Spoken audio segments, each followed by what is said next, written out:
Welcome to That's Rad Life, Love, and Wedding Planning in the Pacific Northwest, where our goal is to educate and elevate. I am Radhika, planner and owner of Radications, and today I'm joined by Jaclyn Rusnak, one of the phenomenal makeup artists here in Victoria, BC. How has your day been so far? Hi, thanks for having me. Yeah, it's been really good. How about you? It's been a busy one. I feel like it's like email central for when you're not on site. Yeah, I know. I went through my inbox yesterday and it was like 56 emails from over the weekend. I was like, oh my gosh. Yeah, and you're like, oh, and I have to do everything for something, each one of these Yeah, emails. Yeah. yeah, I know. I like time blocked an hour for myself. I was like, that'll be enough time to go through emails. And then I got through like a quarter of them. I was like, oh my gosh. Yeah, some of these days I'm like, maybe I need an assistant. You don't have an assistant? Well, like, I have, like, assistants for wedding days, but No, not but like for, admin. like, emails and admin. I'm like, "Maybe I should get one." But then I'm like, Oh, girlfriend, I you should yeah, get I one. think I need to get one. Yeah. You definitely should. I got one in, I think, April, March, maybe. Her name's Christina. Everybody needs a Christina. She has like so changed. Yeah, it's great. I mean, just between like having all the automations and just having somebody who's like so zoned in, I feel like is great because then it gives us the ability to like go back into our zone of genius, which for me is not administration. So it's nice to be able to just like get somebody to do that job and be able to focus on other areas of our business. So 10 out of 10 recommend you getting one.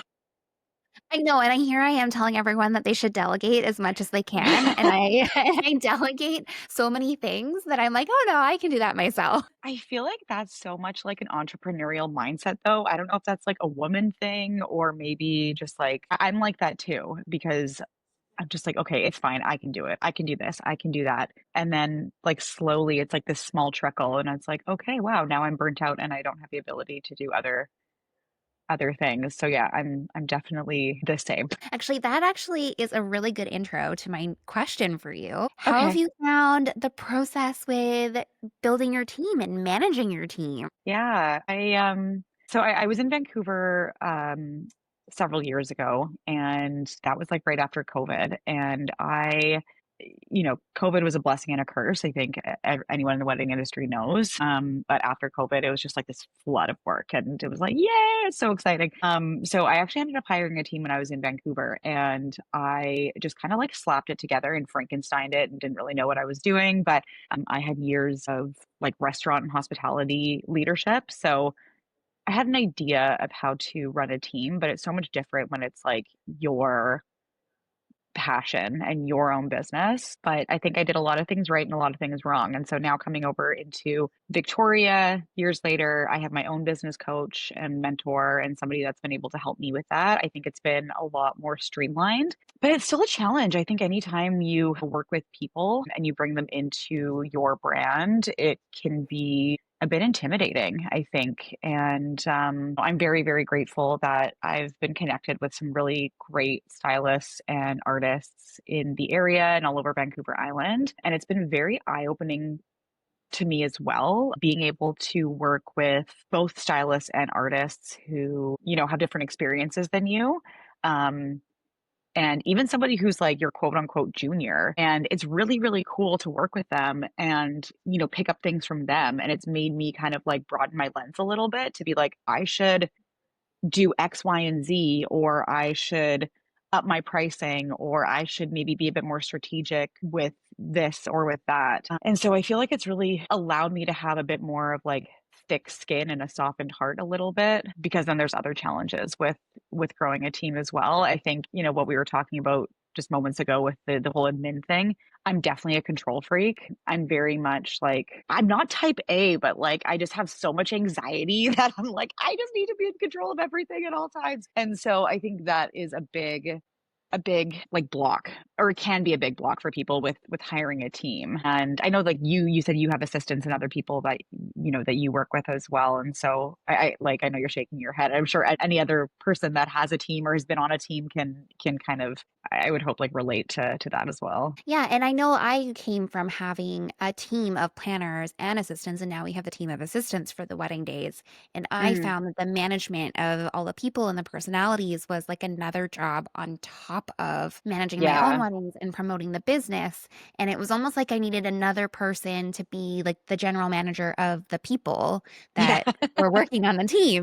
Yeah, yeah, and it's interesting because I think, like, for me, I'm trying to step back and just kinda see, like, okay, what is the bigger picture for me, and what do I actually want out of my career? Because I've been doing this for 15 years, not in weddings necessarily, but I've been doing makeup for a very long time, and now I'm a mom, and I'm a wife, and I have different priorities now than I did, even 10 years ago when I first started doing makeup, and so or even when I first started doing weddings in 2018. So I think it's just, kind of reflecting and checking in with myself about like what I really want and where I want my brand and my company to grow. And I think that was like a big thing with me starting a team is I don't want to have to be, boots on the ground every single weekend doing weddings. Although I absolutely like I love weddings, but I want to be able to kind of like split my time a little bit more now with like the education side of my business and starting to, get this agency together and yeah, so it's like I'm definitely in a very busy season right now. So I totally understand what you're talking about. Like, oh, I need a general manager. And I was saying this to my therapist the other day. I'm like, can I just clone myself? That would be awesome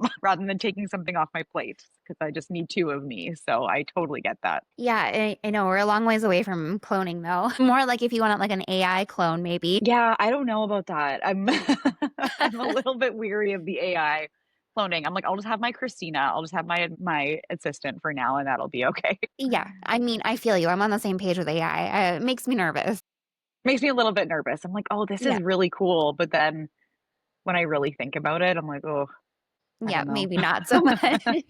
So you said that you got into wedding makeup in 2018. How did Mhm. you end up here? Yeah, I mean, I'm very transparent about it. Like when I first started doing makeup, I didn't want anything to do with weddings. I had always had this vision of becoming a TV and film makeup artist. And so that was always my goal. And I started doing makeup when I was 18 years old. That was in 2008, working at like a MAC cosmetics counter, which was so cool because like back then we didn't have Sephora, we didn't have all these cool brands. Like MAC was the brand, or at least Yes. it was in my world.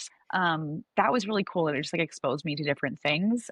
Through that, I really learned a lot about TV and film makeup. So went to Blanche McDonald in Vancouver, got around the film industry a little bit, started working on like some short films. And while I was in school and shortly after, I just kind of realized that like film was not what I wanted for my life. And I knew I wanted to be a mom one day. I knew like family was always a really big value for me. And I just saw all these people that were in that industry and it's like crazy. Like I think we all know somebody that's in film and I still have very good friends that are in film doing hair and makeup and like my hats are off to them because it's crazy. It's a long So I day for a lot of them. yeah, like crazy hours. And all of our teachers at Blanche, for the most part, had been in TV and film. And so it was really cool because you got to, I'm always somebody who like asks a lot of questions. Like if I see somebody, if I'm like walking by a big house and like a big mansion and the, person's like on the driveway, like I'm that person that I'll probably run up and be like, what do you do for a living? How did you get here? Did you sell a business? Did you invest money? Did you have money? Were you born into money? Like I'm just always so curious. So it was nice having my teachers be in the industry and being able to ask them firsthand. And I think through that, I was just like, wow, it's like your job is your life. And as much I as I agree. love makeup and I'm really, really passionate about it, I really wanted to put like my kids and my family ahead of that. And so it kind of put my flame out for a little while. Like I feel like I was really yeah, like really sad after hearing that because I'd wanted to do TV and film for many years, and so I actually quit doing makeup for a couple of years and just kind of dabbled in the odd thing. And then, I think people still recognize that you're a makeup artist or a wedding planner or that you have this trade. And so I started having people just ask me like, "Oh, can you just help me get ready for my prom or my friend's wedding or I have a night out?" And so I started picking up my brushes again, and that was kind of how I started getting into weddings. I was 27, 28, and so I started having a lot of friends that were beginning to get married or they were bridesmaids and knew somebody that was getting married. And so I think,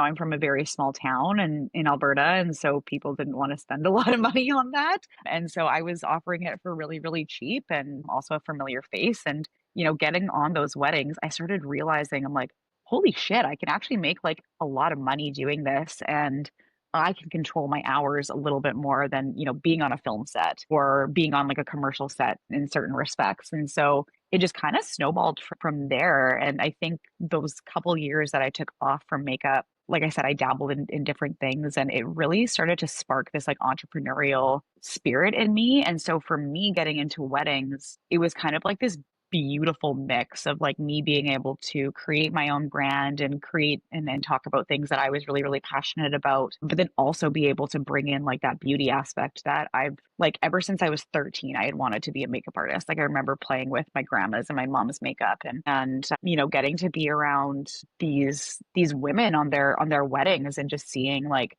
how you can really make somebody feel and just now being able to like get so much more beyond that and start to like create relationships. And so I guess that's kind of how I ended up Yeah. here. Yeah, and it's a beautiful like ebb and flow. I feel like it's so true for every entrepreneur that you kind of are like in love with it for a while and then you're Mhm. kind of out of love with it and then you come back and see what else there is and eventually you come back to what it is that you may have always wanted or not always wanted. Yeah, and it's so true, like the ebbs and flows of it. And I feel like, through different seasons of my life, it's, ebbed or flowed for different reasons. And I think even, when I was pregnant, I had this like call it my pregnancy crisis with my husband because I I just didn't want my whole life to be this is my cat, he's an intruder. We love pets here. Yeah, he needs to be in the action. This is Hagrid. I just didn't want my whole life to be, evenings and weekends working in bridal. And so I started again having this kind of like, okay, well, am I going to do something else? Am I not going to? And I think after having my son and actually being a mom, not just being pregnant, it kind of made me reevaluate things and made me realize that another reason why I love, being an entrepreneur and being in bridal is I think I just like want to prove to myself that I can really, really do it.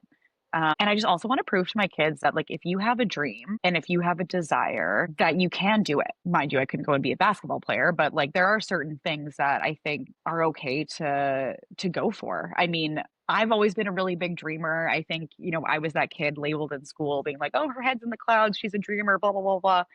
And I think, along the way, I was really told to maybe like lessen your dreams, like make them a little bit smaller, make them more realistic and all those things. And that's just never been me. And I just want to show my kids that like you don't need to quiet your voice or quiet your dreams just to appease other people, that you really can go for that. And so I think that's been like a really big part of this journey now of, being a mom and being a makeup artist. So sorry if that was like on No, a little bit of a I tangent. know.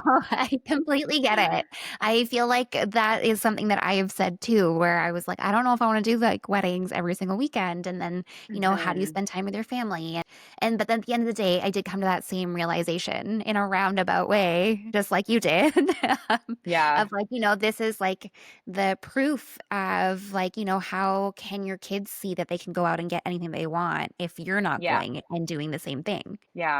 And it is really cool. I mean, my son's 2.5 and he, sees my brides coming in for trials and different clients coming in. And, he's like, Mommy, you doing their wedding makeup? Oh, mommy. He's like, Can I meet your friends? Like he's so excited about it. And I think, as parents, we just want to do something that makes our kids really proud. And I think part of that is also doing something to fulfill ourselves in that roundabout way. I mean, I watched both of my parents like sacrifice so much for me. And I think that I'm so grateful for that. But now reflecting back on it as an adult, I wish that they would have done more for themselves and to put themselves forward a little bit. And that is something that I really want to do. And if I can do that with my career and something that I'm really, really passionate about, because I think the other thing with like being in makeup and hair anyways and beauty in general, it's such a great space for me to be able to connect with other people. And it's so intimate. And I was really reminded of that yesterday. I've been talking to a bride of mine, and she was just sharing some really vulnerable stuff with me.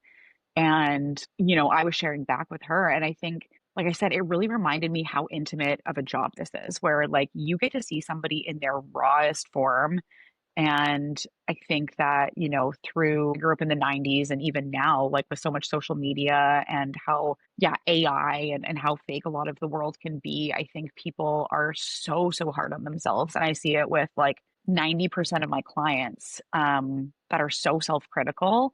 And I think so, like, somebody shows up to me with like no makeup on, hair not done, and you're basically telling them, okay, these are the things you need to do to be the most beautiful on the most important day of your life. Like, it's such a raw and vulnerable thing. And it is really special, like getting to just be there and connect with them and like be that person that they get to open up to. I mean, I think it's a huge joke with wedding makeup artists. We're basically a therapist because we're like the last person that they see, or sorry, the first and last person they see like on their wedding. And, throughout the entire process, it's just like a very, very personal thing. And that is also, I think, such a cool thing to be a part of, and being able to, influence and uplift women and men, mostly women though, in that way. And like that's also something that I want to be able to like show my kids and like give back to the world and just kind of like be a bit of that, that love that other people really need. Definitely. And I feel like sometimes when I see newer people entering the industry, it seems to be a little lost on them that we are like such a part of the memories that these people are going to have, and like how we made them feel is going to last further than just their wedding day. And Yeah.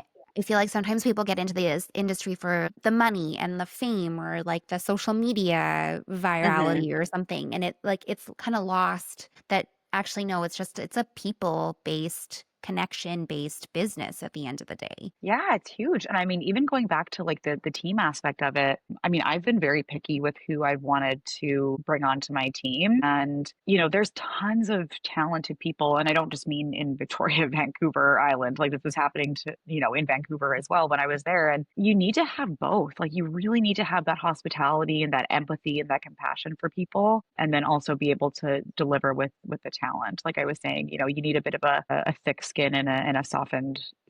Yes, definitely. So I'm gonna change the subject a little bit here. I know you planned your own wedding not that long Yeah. ago. Happy 1 year Thank anniversary, by the you. way. Thank Uh, you.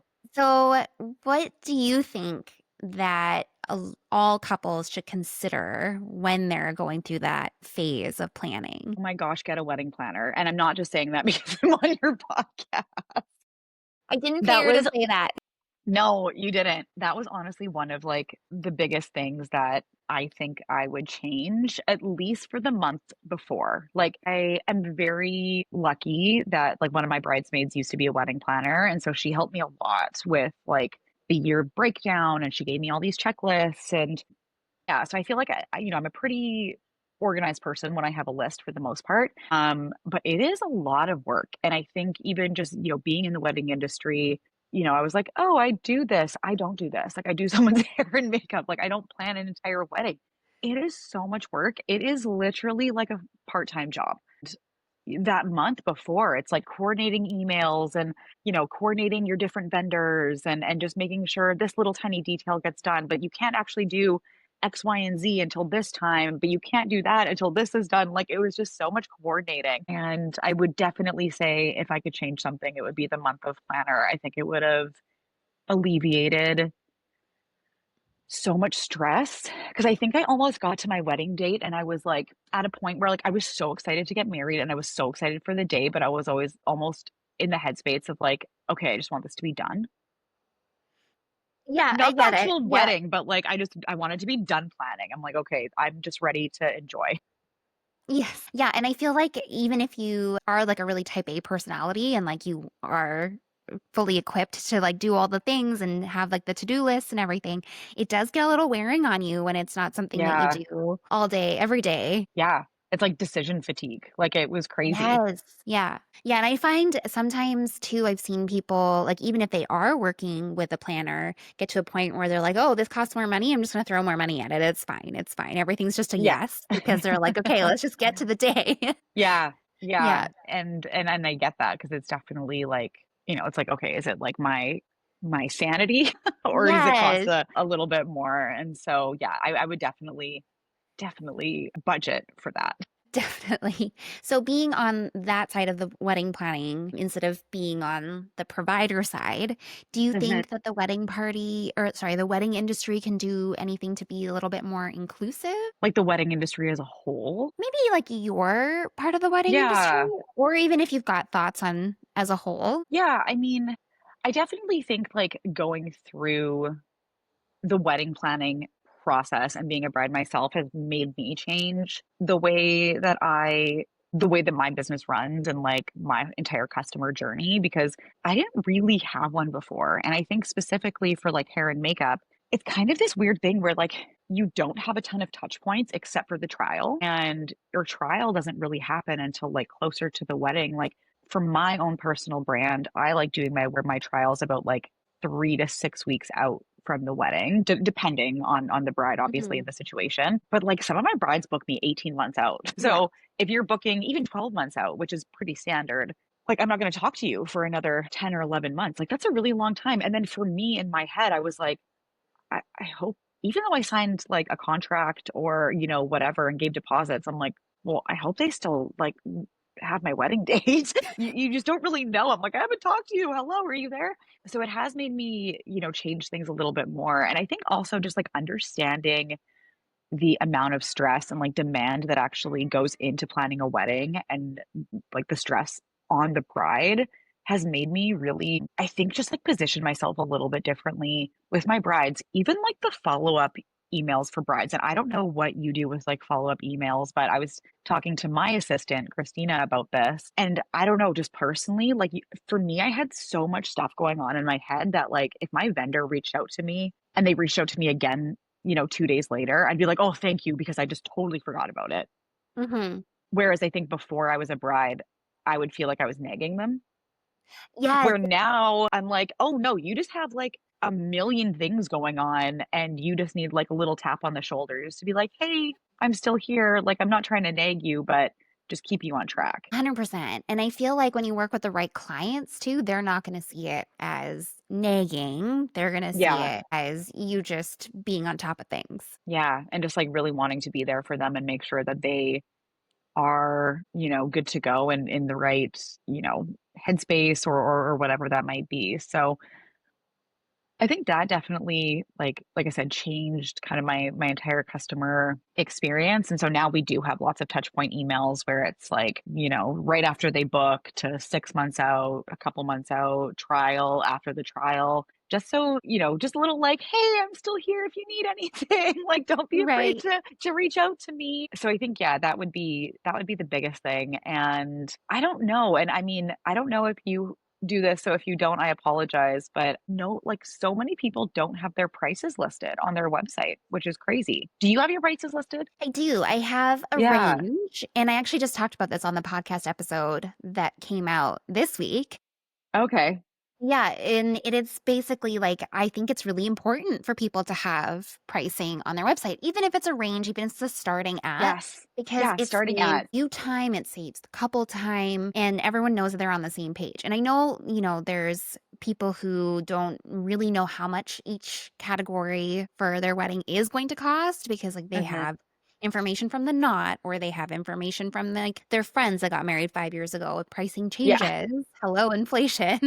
But yeah, it's nice to like at least know that you're talking to people who understand your value and your worth. Mhm. And if they don't, they're like willing to come to an understanding too sometimes. Yeah. Yeah, and that was, like, a big thing for me looking for vendors. Everyone has a budget. I think that's very, normal and, would highly recommend having a budget when Yeah. you go into wedding planning, so you at least Yeah. know. But yeah, that was really tough for me, like, going on to different, websites and looking, through this beautiful work. I'm like, "Ah, I just don't know what your prices are." So I think that was a big thing, and then just also response time. I would say for me anyways, that was another reason why I wanted to get an assistant, especially getting into wedding season, because I just wanted to make sure that I was able to respond to my clients in a timely manner. I know during wedding season can be like a little bit crazy, and I hope most people understand that, especially for weekends, like we are very much out and about. But like there were some vendors that would get back to me like 5, 6, 7 days later, and I was like, that's crazy. Okay, Like, I don't it's know, not just the 24. No, no, not at all. I just yeah, I couldn't believe it. I'm trying to think now more, like, specifically.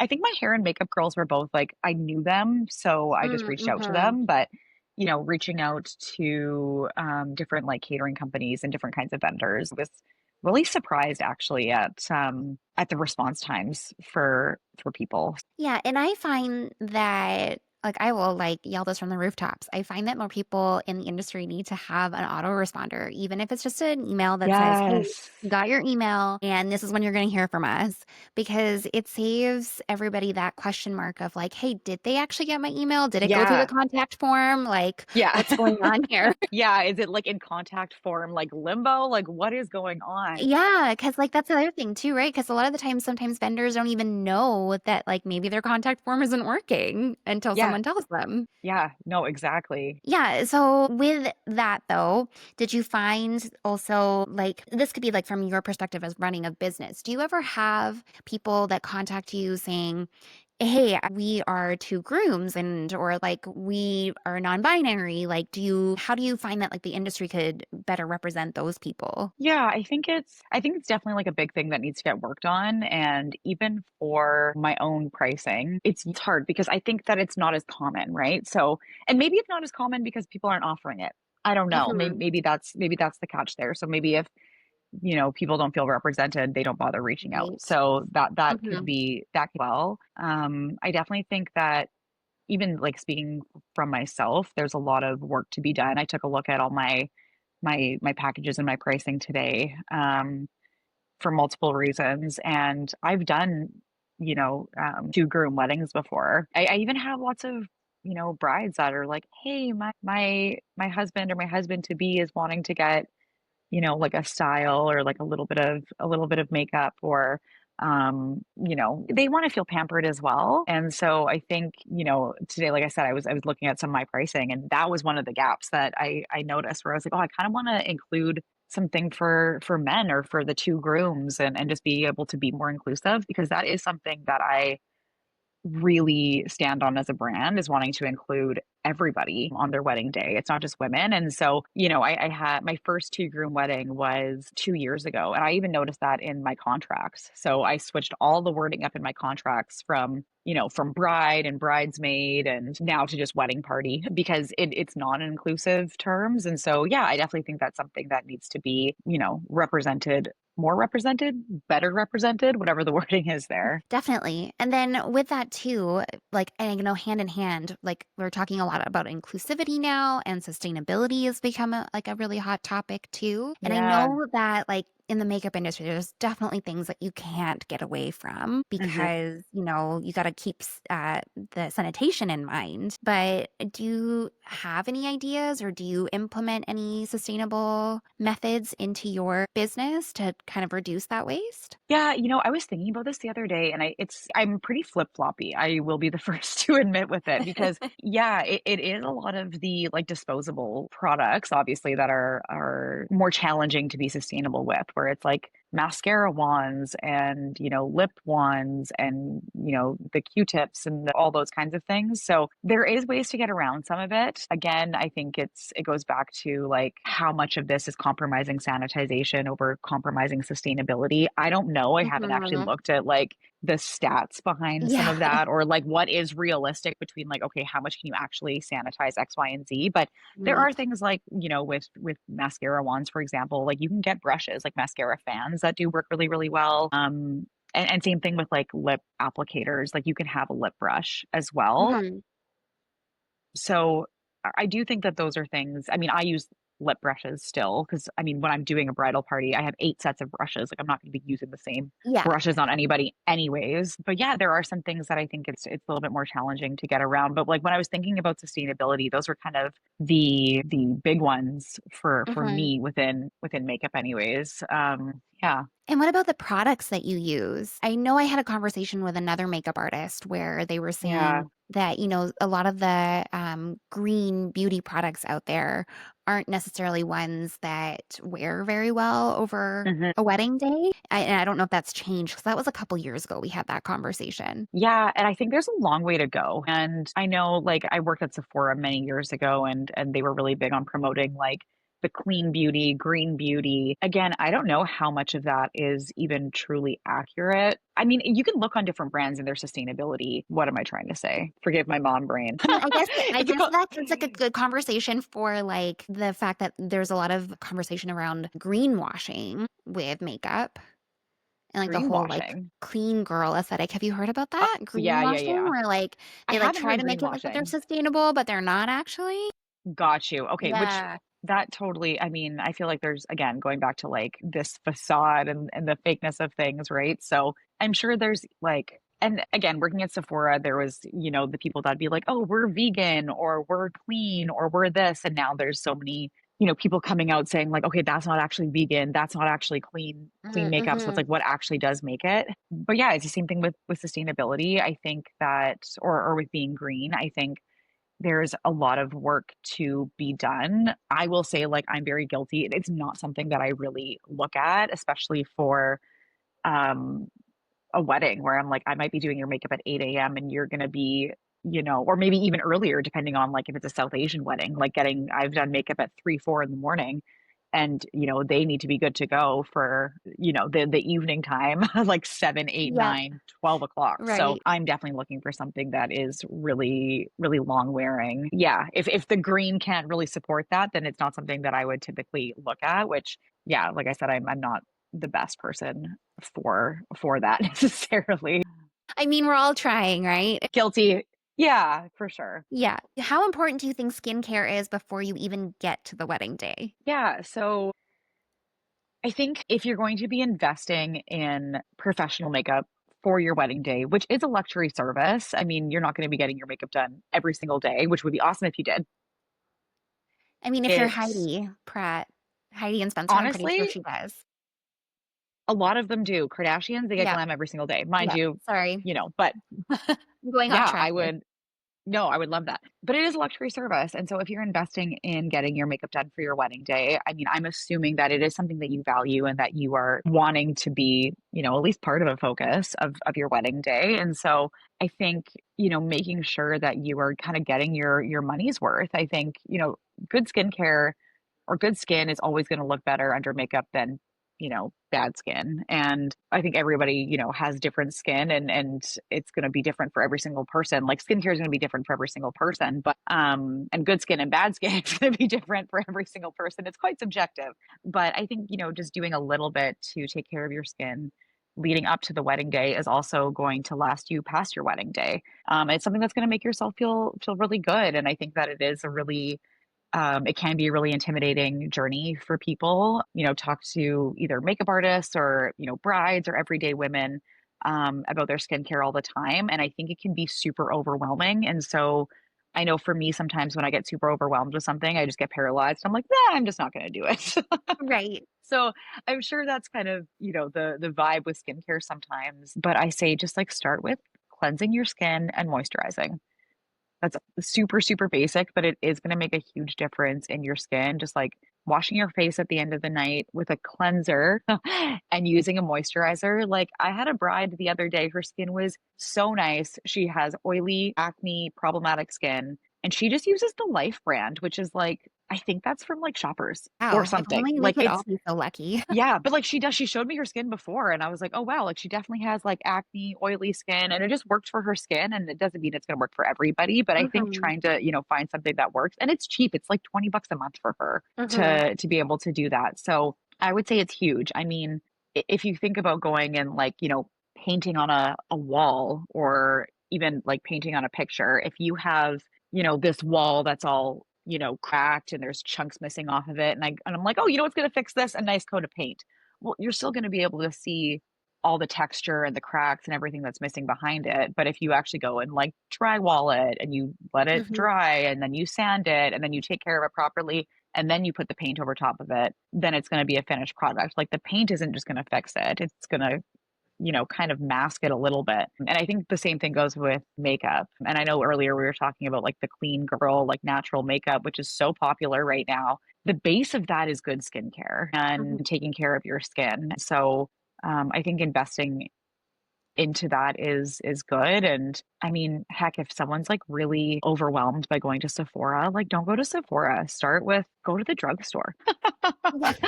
And go look at that. Like there's some great products at the drugstore too. So Yeah, and I mean, I also was one of those people that was very um hesitant about my skincare journey because I had pretty good skin and then I got pregnant and then everything went all over the place.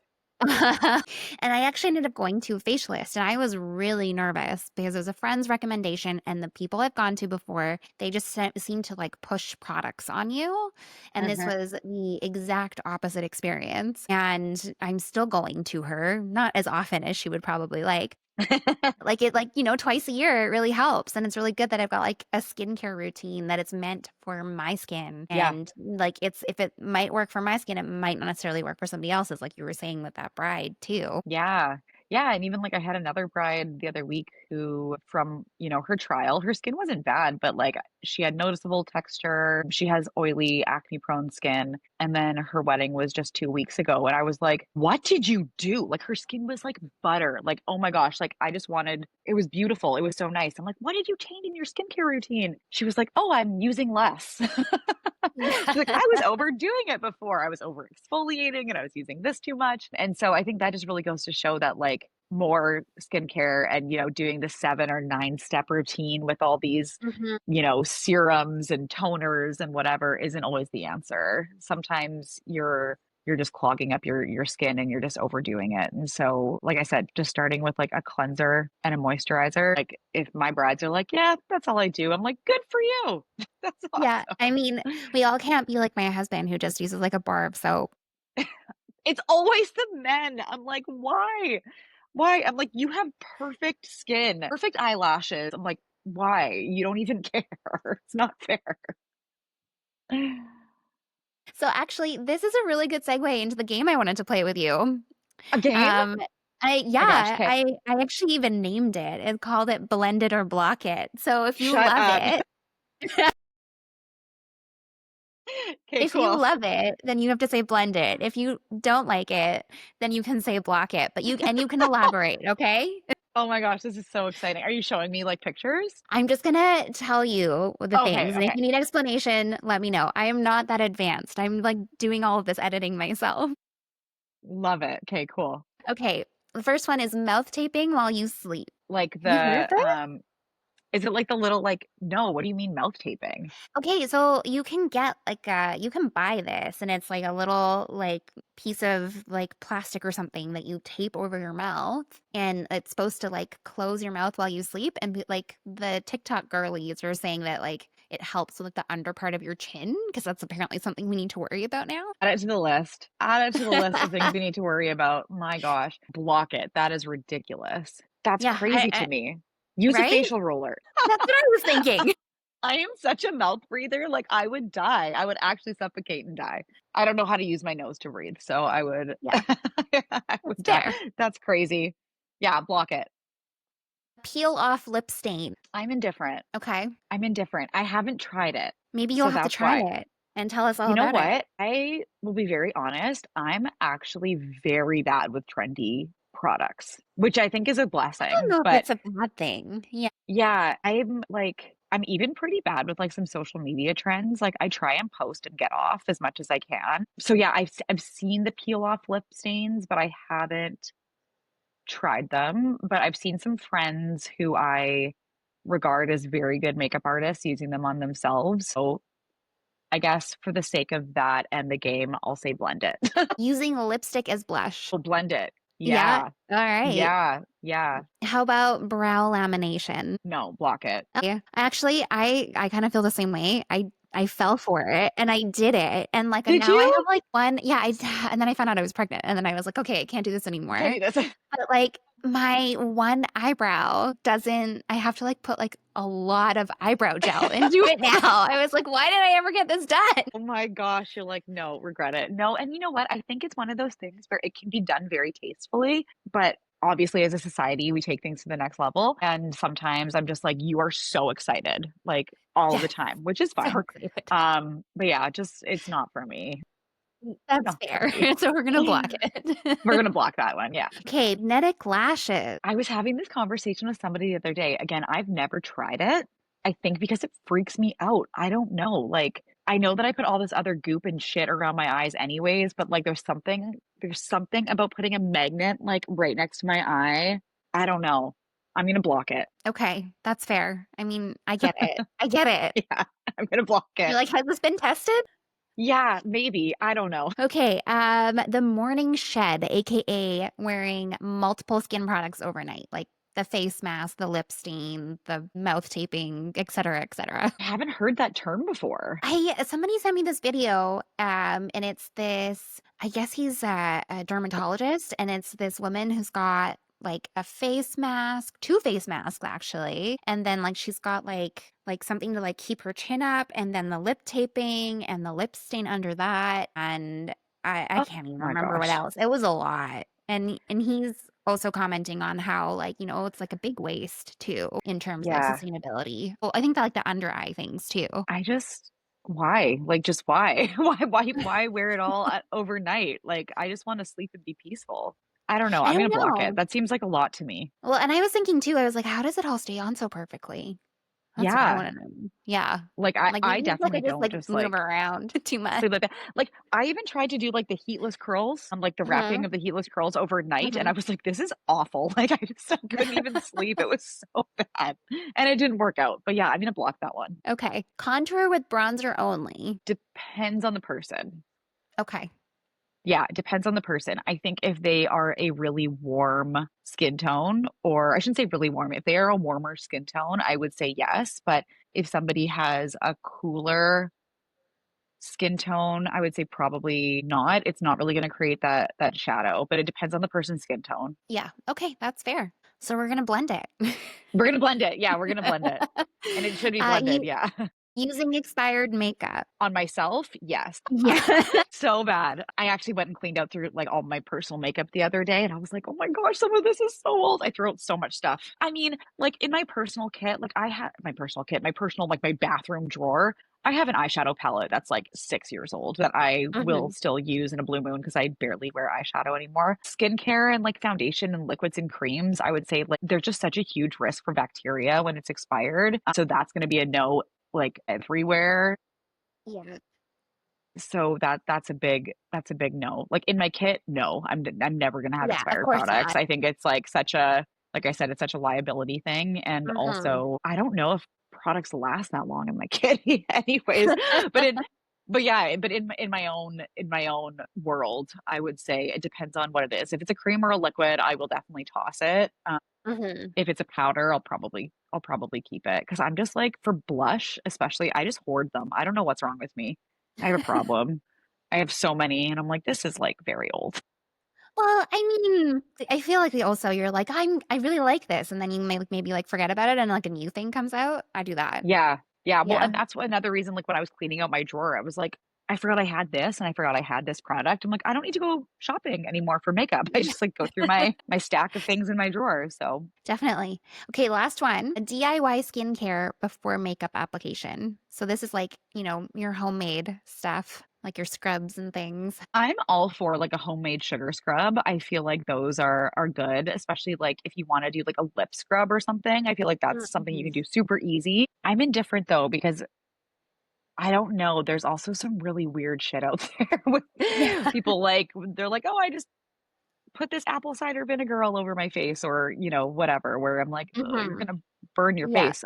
So I don't know, it depends on what it is. Do you have anything in Okay, mind that's fair. specifically? I mean, I've heard about people doing like a mix of like egg and like other things and like using it as like a face mask, like egg and oatmeal and like I don't know, maybe apple cider Okay. vinegar. I don't know. It seems like there's like it's like goes like that whole like clean girl makeup Yeah, yeah, trend. yeah. Yeah. I am definitely gonna look at this after we get Okay. off because Okay. I'm so curious. Yeah, I don't know. I'm you know what? Overall, I think I'm just gonna block it because I think there's All too right. much gray. Okay, sounds good. And with that, where can our couples find you if they're interested in having you or your team be a part of their day? Yeah, so you can find our most up-to-date work on our Instagram, which right now is Jaclyn Rusnak Artistry. And so Jaclyn for Jaclyn, Rusnak Artistry. And then you can also find us on our website, which is also jaclynrusnakartistry.com. Amazing. Thank you so much Yeah, for taking the time to be here. I know it's very busy for all of us, so I really appreciate yeah. it. Thank you so much for having me. It was so much fun and it was just a pleasure. All right, well, I will hopefully see you at a wedding day. And until next Yeah, time, awesome. have a great Thanks so day. much. Yeah, you too. Okay, Bye. bye. A huge thank you to Jaclyn for being on the show and to all of our guests this season. Since wedding season is getting busier and busier, this will be the last episode of season 4, and we will see you back here for season 5 in the fall. In the meantime, stay rad. Can you get into the funk tonight? Can you stomp to the beat and sway to the right? Can you feel it deep down in your soul? Can you dance to the rhythm and lose control? Can you let it move you? Let it choose you. Get in the funk and the funk will flow through you. Up and down, you'll be bouncing like a yo-yo, feeling frisky, dancing at the disco.